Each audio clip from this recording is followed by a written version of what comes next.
त्रयोदश पाठ है। 13वां पाठ। वीरो अभिमन्यु। महाभारतस्य युद्धम 18 दिनानि यावत् प्राचलत। महाभारतस्य मतलब महाभारत का, युद्धम मतलब युद्ध, 18 मीन्स 18, 8 और 10, 8 और 10 मतलब 18 दिनानि दिनों तक, यावत् प्राचलत चलता रहा। आदो कौरव पक्षे पितामह भीष्मः सेनापति अभवत्। आरंभ में कौरव पक्ष के पितामह भीष्म सेनापति हुए। 10 दिनानि सह युद्धम अकरोत्। शुरू में कौन रहे सेनापति? पितामह भीष्म। तो दो पक्षों ने लड़ाई करी थी महाभारत के युग में। एक तो थे कौरव और एक थे पांडव। कौरव थे और एक तरफ थे पांडव। पांडवों के साथ थे कौन? कृष्ण जी। और कौरवों के साथ थे पितामह भीष्म, द्रोणाचार्य, सारी की पूरे जो जितने भी गुरु थे, जितने भी योद्धा थे, सब किधर की तरफ थे? कौरवों की तरफ थे। ठीक है। तो ये कह रहे हैं कि महाभारत का युद्ध 18 दिनों तक चलता रहा। शुरू में कौरव पक्ष के पितामह भीष्म सेनापति हुए। दिवसे द्रोणाचार्य है सेनापति अभवत्। तब एकादशी मीन्स 11वें दिवसे माने दिन द्रोणाचार्य सेनापति अभवत् हुए। तब 11वें दिन द्रोणाचार्य सेनापति हुए। सह पंच दिनानि सेनापति आसीत। वह 5 दिनों तक सेनापति थे। पंचदशे दिवसे सह वीरगतिम प्राप्तवान। 15वें दिन वह वीरगति को प्राप्त हो गए। तदंतरः कर्णः दिन द्वय पर्यंतम सेनापति अभवत्। इसके बाद कर्ण दिन द्वय पर्यंतम मतलब 2 दिन तक सेनापति अभवत्, सेनापति हुए। तस्मिन् वीरगतिम प्राप्ते अर्धदिनम मातुल शल्यः युद्धम कृतवान। तस्मिन् मतलब उनकी वीरगतिम को प्राप्त करने के बाद आधे दिन तक मातुल माने मामा, शल्य ने युद्ध किया। किसकी वीरगति के प्राप्त करने के बाद? कर्ण के वीरगति को प्राप्त करने के बाद आधे दिन तक मामा शल्य ने युद्ध किया। शेषे दिवसार्धे भीम दुर्योधनयोः गदायुद्धम अभवत्। शेषे मतलब बाकी के, दिवसार्धे मतलब आधे दिन भीम और दुर्योधन का गदा युद्ध हुआ। जिसमें कौन जीता? कौन जीता था इस वाले युद्ध के अंदर? भीम के जीतने के बाद पांडव जीत गए थे और दुर्योधन क्या हो गए थे? वो हार गए थे। अस्य ऐतिहासिकस्य वेरी गुड महायुद्धस्य त्रयोदशे दिने यदा द्रोणाचार्यः कौरव पक्षस्य सेनापतिः आसीत्। अस्य माने इस, ऐतिहासिकस्य मतलब ऐतिहासिक, महायुद्धस्य मतलब महायुद्ध के, त्रयोदशे मतलब 13वें, दिने मतलब दिन, यदा मतलब जब द्रोणाचार्य कौरव पक्ष के सेनापति थे। इस ऐतिहासिक युद्ध के 13वें दिन जब द्रोणाचार्य कौरव पक्ष के सेनापति थे, तब तक वो जिंदा थे ना, 15 दिन खत्म हुए थे ना वो। तदा दुर्योधनः स्वविजयाय द्रोणाचार्यम् अतितराम प्रार्थितवान। तब दुर्योधन मतलब तब दुर्योधन स्वविजय अपनी विजय के लिए द्रोणाचार्य से अतितराम मतलब बहुत ज़्यादा, प्रार्थितवान मतलब प्रार्थना की। तो 13वें दिन किसने? दुर्योधन ने द्रोणाचार्य से बहुत ज़्यादा प्रार्थना की अपनी विजय के लिए कि मेरे को जीत चाहिए। इस तरह से उन्होंने प्रार्थना करी। द्रोणाचार्य अकथयत यदि अर्जुनः युद्धे कदाचित् सन्निहितः न भवेत् तदा नूनं तव जयो भवेत्। द्रोणाचार्य ने कहा कि यदि अर्जुन युद्ध में किसी तरह सन्निहित मतलब सम्मिलित न भवेत न हो, तदा तब, नूनम मतलब निश्चय ही, तब जय भवेत तुम्हारी जय होगी। तो क्या हुआ इस ऐतिहासिक युद्ध के 13वें दिन जब द्रोणाचार्य कौरव पक्ष के सेनापति थे, तब दुर्योधन अपनी विजय के लिए द्रोणाचार्य से बहुत ज़्यादा प्रार्थना करते हैं। द्रोणाचार्य कहते हैं कि यदि अर्जुन युद्ध में किसी तरह सम्मिलित न हो तब निश्चय ही तुम्हारी जय होगी। इति श्रुत्वा दुर्योधन पक्षीयाय संशप्तक नामकाः वीरवरः अर्जुनम् युद्धाय आहूय अन्यत्र दूरं नीतवन्तः।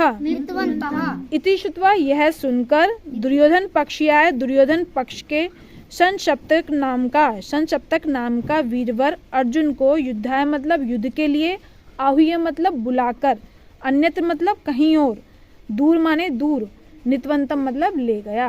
तो जब ये पता चला दुर्योधन को कि अगर अर्जुन युद्ध से दूर चला जाएगा तो वो जीत जाएगा, तो उन्होंने क्या प्लानिंग करी, अर्जुन को युद्ध से दूर ले जाने की प्लानिंग करी।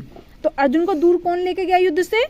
दुर्योधन पक्ष का वीरवर संशप्तक नाम का एक उनके यहाँ पे योद्धा था, वो उसको युद्ध के लिए ललकार कर वहां से दूर ले गया। अयमेव अवसरः इति मत्वा द्रोणाचार्यः चक्रव्यूहं रचितवान् यस्य भेदनं पांडव पक्षे कोऽपि अर्जुनादन्य न अजानत। अयमेव मतलब यही अवसर है, इति माने यह, मत्वा माने मानकर, द्रोणाचार्य ने चक्रव्यूह की रचना करी। क्योंकि अब अर्जुन वहाँ पे नहीं था तो अर्जुन दूर चला गया, तो ये सोचकर कि यही अवसर है तो उन्होंने द्रोणाचार्य जी ने चक्रव्यूह की रचना करी। यस्य भेदनम, यस्य मतलब जिसको, भेदनम मतलब भेदना, पांडव पक्ष में कोई भी अर्जुनादन्य अर्जुन के अलावा न अजानत नहीं जानता था। तो यही अवसर है, यह सोचकर, यह मानकर द्रोणाचार्य ने चक्रव्यूह की रचना की, जिसको भेदना पांडव पक्ष में अर्जुन के अलावा कोई भी जानता नहीं था। महाराजो युधिष्ठिर है अत्यंतम उद्विग्नो अभवत। महाराज युधिष्ठिर अत्यंतम मतलब बहुत ज्यादा, उद्विग्न मतलब बहुत ज्यादा दुखी, अभवत माने हुए। महाराजा युधिष्ठिर बहुत ज्यादा दुखी हुए क्योंकि अर्जुन वहाँ है नहीं, और द्रोणाचार्य ने क्या बना दिया, किसकी रचना कर दी द्रोणाचार्य ने, चक्रव्यूह की, जिसको तोड़ना उनके अलावा कोई भी जानता नहीं था। तदानीम अर्जुन पुत्रः अभिमन्युः युद्ध क्षेत्रं प्रति प्रस्थितः यतः सः चक्रव्यूह भेदन विधिम अजानात। तो तदानीम तब अर्जुन पुत्र अभिमन्यु युद्ध क्षेत्र के लिए प्रास्थित मतलब चले गए, क्योंकि वो चक्रव्यूह भेदने की विधि अजानत मतलब जानते थे। किंतु चक्रव्यूह द्वारे पतिः सिंधुराजो जयद्रथः युधिष्ठिर भीम सहदेव नकुलान अवरुद्धवान। तो चक्रव्यूह के द्वार पर ही उनके पिता की बहन का पति सिंधुराज जयद्रथ ने युधिष्ठिर भीम सहदेव और नकुल को बाहर रोक लिया। चक्रव्यूह के द्वार पर ही वो सारे के सारे जा रहे थे कि चक्रव्यूह मैं भेदूंगा, मेरे पीछे पीछे तुम भी आ जाना। तो उन्होंने क्या किया कि नकुल उसके पीछे, अभिमन्यु के पीछे जो वो लोग आ रहे थे, कौन कौन, युधिष्ठिर भीम सहदेव और नकुल आ रहे थे, तो उनको किसने रोक लिया, महाराज जयद्रथ ने रोक लिया। एकाकी चक्रव्यूह मध्ये प्रविश्य अतीव पराक्रमेण युद्धम कृत्वा बहून वीरान हतवान। तो अभिमन्यु अकेले ही चक्रव्यूह के मध्य प्रवेश कर गए और उन्होंने बहुत पराक्रम से युद्ध करके बहुत सारे वीरों को हतवान माने मार गिराया। युद्ध करके, बहुन मतलब बहुत सारे, वीरान हतवान वीरों को मार दिया। हाधिक मतलब धिक्कार है, धिक्कार है। क्या धिक्कार है? द्रोणः कृपः कर्णः अश्वत्थामः बृहद्बल कृतवर्मा जयद्रथश्च सप्त योद्धार सम्मिल्य अभिमन्यु निशस्त्रम कृत्वा एकाकिनम हतवन्तः अभिमन्यु वीरगतिम लब्ध्वा अमरो अभवत्। मतलब अंत में हा धिक्कार है, हा धिक्कार है। किस चीज के लिए धिक्कार है? कि अंत में द्रोण मतलब द्रोणाचार्य, कृप मतलब कृपाचार्य, कर्ण, अश्वत्थामा, बृहद्बल और कृतवर्मा। अंत में द्रोणाचार्य, कृपाचार्य, कर्ण, अश्वत्थामा, बृहद्बल, कृतवर्मा, जयद्रथ इन 7 योद्धाओं ने मिलकर अभिमन्यु को निशस्त्र कृत्वा, अभिमन्यु को निशस्त्र करके, मतलब उसके पास कोई भी शस्त्र नहीं छोड़ा, जब वो उसके पास कोई भी अस्त्र नहीं था, तो अभिमन्यु को निशस्त्र करके अकेले अभिमन्यु को उन्होंने क्या कर दिया? मार दिया। अभिमन्यु वीरगतिम लब्ध्वा अमरो अभवत्। अभिमन्यु वीरगति को पाकर अमर हो गए। अभिमन्यु वीरगति को पाकर अमर हो गए। क्या कहानी है हमारी ये? महाभारत का युद्ध 18 दिनों तक चला। आरंभ में कौरव पक्ष के पितामह भीष्म सेनापति हुए। 10 दिनों तक उन्होंने युद्ध किया। तब 11वें दिन द्रोणाचार्य सेनापति हुए।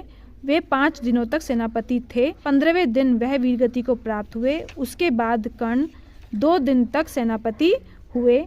उनके वीरगति को प्राप्त करने के बाद आधे दिन तक मातुलमा ने मामा शल्य युद्ध किया और शेष आधे दिन भीम और दुर्योधन का गदा युद्ध हुआ। इस ऐतिहासिक महायुद्ध के 13वें दिन जब द्रोणाचार्य कौरव पक्ष के सेनापति थे, तब दुर्योधन ने अपनी विजय के लिए द्रोणाचार्य से बहुत ज़्यादा प्रार्थना की। द्रोणाचार्य ने कहा, यदि अर्जुन युद्ध में किसी तरह सम्मिलित न हो तब निश्चय ही तुम्हारी जय होगी। यह सुनकर दुर्योधन पक्ष के संशप्तक नामक जो वीरवर था, संशप्तक नामक जो योद्धा था, वो अर्जुन को युद्ध के लिए ललकार कर कहीं दूर ले गया।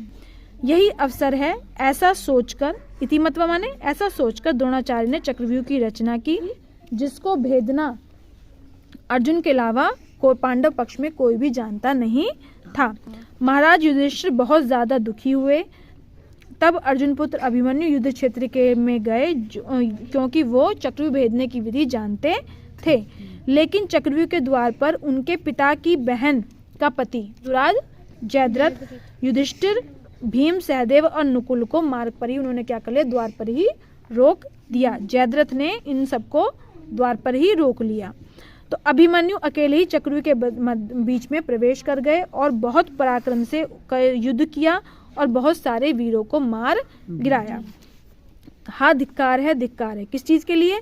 अंत में द्रोण में आखिर में क्या हुआ? जब अकेला बच्चा युद्ध चक्रव्यूह के अंदर चला गया, अभी चक्रव्यूह के अंदर है ना, सबने उसे घेर रखा है और वो अंदर फंस गया, तो अब क्या है? उसके पास ना तो कोई ऑप्शन रहा, ना उसके सारे अस्त्र सब इन्होंने क्या कर दिए? तोड़ दिए, काट दिए, जो भी करा।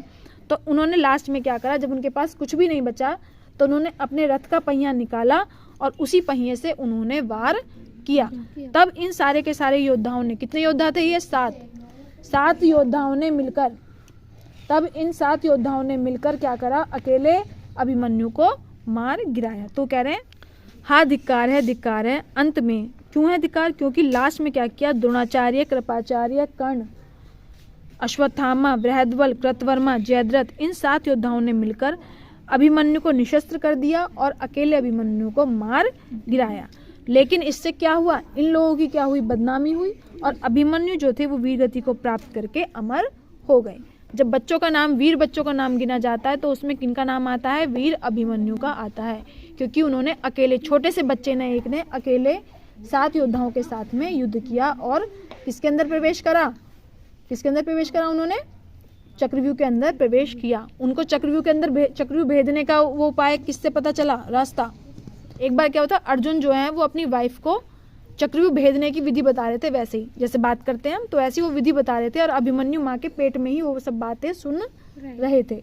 तो क्या हुआ, जब तक वो उसकी मम्मी जाग रही थी, जब तक वो विधि बता रहे थे, तो वो प्रवेश करने की विधि बता पाए थे कि वो उसके बाद उसकी मम्मी की आंख लग गई, अर्जुन की वाइफ क्या हो गई? सो गई। तो वो क्योंकि उनके पेट में थे, तो पेट में वो सिर्फ कितना सुन पाए? जब तक चक्रव्यूह भेदने की विधि उन्होंने बताई थी। तो चक्रव्यूह भेदने की विधि तो उन्हें पता थी, पर उससे बाहर निकलने की विधि वो सुन नहीं पाए। तो इसलिए कहते हैं जब बच्चा माँ के पेट में होता है तो माँ को सब काम अच्छे करने चाहिए, क्योंकि बच्चे के अंदर वो सब गुण ऑलरेडी आ रहे होते हैं। तो इन्होंने, अभिमन्यु ने चक्रव्यूह भेदने की विधि कहाँ सीखी? अपनी माँ के पेट के अंदर, समझे? बाकी क्यों नहीं सीख पाए? क्योंकि मम्मी की उसकी आंखें लग गई थी। ठीक, तो ये युद्ध कितने दिन तक चला था? 18 दिन। कितने दिन चला? 18 दिन। 10 दिन कौन रहा है सेनापति? भीष्म। 5 दिन कौन रहे? द्रोणाचार्य। अगले 2 दिन कौन रहे? कर्ण। 2 दिन के बाद कौन रहे? मामा शल्य। 2 दिन के बाद मामा शल्य। और लास्ट वाले दिन किसका, आधे दिन किसका युद्ध हुआ? दुर्योधन का और उनका भीम का गदा युद्ध हुआ। जीता कौन उसके अंदर? भीम। तो और इसके 13वें दिन, चक्रव्यूह की रचना कौन से दिन हुई थी? 13वें दिन हुई थी। किसने की? द्रोणाचार्य ने की। कौन फंसा उसके अंदर? अभिमन्यु। क्योंकि, और क्यों फंसा? क्योंकि अर्जुन को कौन ले गया था युद्ध से दूर? संक्षप्तक नाम का वीरवर ले गया था। ठीक है, तो ये हमारा चैप्टर है, पार्ट नंबर 13, वीर अभिमन्यु। स्टोरी बहुत ज़्यादा इंस्पायरिंग वाली है। वो अगर बच्चे सुने तो बहुत हिम्मत वाली है, कि बच्चा अगर हिम्मत करे तो कुछ भी काम कर सकता है। ठीक है, चलो।